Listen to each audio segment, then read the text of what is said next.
let's get into it now. A spoiler-free movie review of Carry On, starring Jason Bateman and Taron Egerton. This movie is essentially Die Hard in an airport. And while I was watching Carry On, it reminded me how impactful Die Hard was on a genre. And we're at a time in the year where a lot of people are saying, is Die Hard a Christmas movie or not? And after watching Carry On, I am fully committing to Die Hard as a Christmas movie. To me, as long as a movie takes place around Christmas, it is a Christmas movie. And I say that because, for the most part, Christmas movies are really cheesy. And the only thing they really bank on is you watching them around Christmas time and building this relationship with them. Because Christmas movies, at their core, aren't good movies. I enjoy them. There is a comfort to them. They are predictable. But if you just picked apart Christmas movies for having a good first, third act, like all the things that make a movie good and make a movie impactful, they're not inside a Christmas movie. But I don't think that is the purpose of Christmas movies. So there are people who want to fight for certain movies to say those are Christmas movies because there's a Christmas tree in it. At one point, this person is wearing green. They reference Christmas, therefore it's a Christmas movie. I think people say that is because if you don't enjoy that formula, you don't like predictability, you have a rough time around the holidays finding a movie of any kind of substance or fitting into what you enjoy. So I think that is why there is such a passionate group calling Die Hard a Christmas movie. And I think what Carry On did was, okay, hey, people debate on whether or not Die Hard is a Christmas movie. We're going to make a movie just like that and center it on Christmas Eve. Therefore, this is a Christmas movie. So to me, Carry On is going to be a new Christmas classic. Now, is it the best movie ever? No. But now that it is established itself as a Christmas movie, I'm going to put this in that genre. So I think going into it, I guess I had higher expectations as far as the level of acting. Taron Egerton, great actor, great singer, great performer.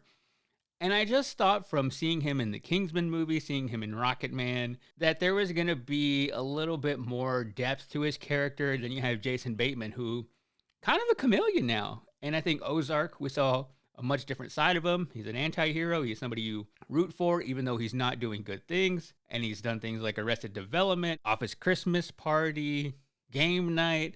And I think for the most part, when you look at Jason Bateman, you think comedy. But I really think, oh, he's a good actor. And his character is convincing in this movie. So you have two great actors, Taron Egerton, Jason Bateman. I thought I was going to get a little bit more on the level of acting. But if you look at the plot of this movie, if you look at the story, the action, the element of you have to suspend disbelief to enjoy this movie, I think what was on the page in this script, doesn't matter who you put in this movie, you can't really make it any more believable. You couldn't get Leonardo DiCaprio in there. You couldn't get Meryl Streep in there and make this a more believable movie. So I think with me having expectations on the level of acting, but then also realizing that this is a Christmas movie, I was able to settle into this movie and find it super entertaining. Is it a great movie? No. Is it one I really recommend? I think I do. And I think it's a good movie for people who don't like Christmas movies but need something Christmassy to watch around this time of year.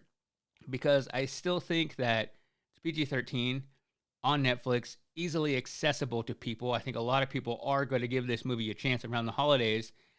I think it is a good pick to put on, and you can please most people in your family. I start thinking about my dad in these situations who doesn't like movies. I don't think he's ever just sat down by himself and intentionally watched a movie. He's been in the room when we watch movies. He'll go to the movie theater with us, but he will go to sleep as soon as he is done with his popcorn. I think if we put Carry On the TV around Christmas time, he would watch it. He would get invested in it. I think he could follow along the plot line pretty easily. So if I'm putting my dad in this room, I'm thinking of families across America, families across the world watching Carry On. I think there is something for everybody, except the people who don't like movies that are really unbelievable. And there is an interesting dynamic in this movie because the whole plot line is Jason Bateman plays a bad guy. He is trying to get this suitcase onto this plane. You don't know what is in it. You don't know his intentions, but he uses Taron Egerton as the conduit to get this bag on because he blackmails him. He threatens him. He has somebody go through, drop this earpiece in a bin. He puts it in his ear because he gets a text from Jason Bateman, and then the whole thing unfolds. And that is essentially the whole movie. Like I said, Die Hard, but in an airport where he is trying to save everybody on the plane, save everybody in this airport, and be the hero. Taron Egerton is kind of not down on his luck, but he is in a low point of his life, even though he has a girlfriend who also works at the airport. She's pregnant, which that plot line was a little bit cliched of, oh, here's a guy just trying to make it in this world. His girlfriend is pregnant. Now he has something to lose. So I think going back to what I said earlier, it's just everything that was on the page that was a little bit unbelievable. But I think once you settle into that and take it for what it is an entertaining ride. But don't go into it, or you shouldn't have gotten into it if you've already seen it, expecting it to be based in reality. Because if you've ever been in an airport, if you've ever taken a flight at any point in your life, you know how secure it is there. You can't leave a bag unattended without somebody flagging it. You can't do anything in an airport without somebody noticing. They're always watching. They will shut the place down if there's anything suspicious. That is just the world we live in now. Watching this movie, all that goes out the window because anything goes in this airport. There are people running around. There are a lot of crazy things that happen that if you witness this in an airport, the plot wouldn't have moved along because, okay, game's over. That's it. We're done here. Everybody go home. There is no more threat. I did start putting myself into the situation of if I was Taron Egerton's character and I was being blackmailed, I was a TSA agent, my initial thing was, I just take the earpiece out. Like, if I take it out, I know they can text me, but I could ignore that. I don't think I would keep it in the whole time. Oh, you're threatening me on this earpiece? There it goes out. What are you going to do now? But then I guess you have this need to be a hero.